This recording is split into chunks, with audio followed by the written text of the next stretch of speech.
भारत में एक बार फिर से राफेल को लेकर चर्चा है। चर्चा इस बात को लेकर है क्योंकि कुछ मीडिया की आधी अधूरी रिपोर्ट में दावा किया गया कि भारत की वायुसेना ने रक्षा मंत्रालय को 114 राफेल के खरीदारी का प्रस्ताव भेजा। अब जैसा कि हमने मीडिया की आधी अधूरी रिपोर्ट का जिक्र किया, तो यकीन मानिए मीडिया की रिपोर्ट एकदम आधी अधूरी थी, क्योंकि चौंकाने वाली खबर का खुलासा तो अब होगा। सबसे पहले कुछ टेक्निकल बिंदुओं को समझना आवश्यक है। जैसा कि प्रस्ताव अगर फ्रांस देगा तो यह एक सामान्य प्रस्ताव होगा और ऐसा प्रस्ताव बाकी देश भी अपने फाइटर जेट को लेकर भारत को दे सकते हैं। अब चूंकि मीडिया रिपोर्ट के मुताबिक खुद भारत की वायुसेना ने रक्षा मंत्रालय को राफेल का प्रस्ताव दिया, तो क्या इसका मतलब यह हुआ कि भारत की वायुसेना राफेल को फाइनल कर चुकी है? इसलिए खुद वायुसेना ने राफेल का प्रस्ताव रक्षा मंत्रालय को दिया।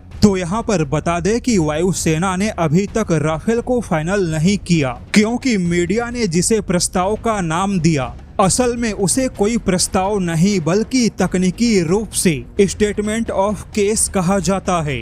यानी कि फ्रांस या फ्रांस की राफेल बनाने वाली कंपनी ने राफेल से जुड़े अपने स्टेटमेंट के वह सारे दस्तावेज दे दिए जिसके लिए फ्रांस तैयार है, और वही स्टेटमेंट वायुसेना ने रक्षा मंत्रालय को दिया। हालांकि फ्रांस ने जो दस्तावेज दिए उसमें फ्रांस ने बताया कि वह भारत को कितनी तकनीक देगा, क्या क्या भारत में बनाया जा सकता है, किंतु फ्रांस ने अपने दस्तावेज में सोर्स कोड के बारे में फिलहाल कोई जानकारी नहीं दी। यानी कि राफेल के सोर्स कोड के मुद्दे को फ्रांस ने अभी फंसा के रखा है। लेकिन अब इसी बीच अचानक से रूस और ज्यादा आक्रामक तरीके से भारत के लिए अपना सुखोई 57 लेकर मैदान में कूद पड़ा। रूस ने कहा कि भारत को सोर्स कोड के मामले में कोई भरोसा न देना, यह भारत के साथ एक बड़ा धोखा है, क्योंकि जब तक फ्रांस राफेल का सोर्स कोड नहीं देगा तब तक भारत को अपने किसी भी नए मिसाइलों के इंस्टॉलेशन के लिए हमेशा फ्रांस के पास जाना पड़ेगा।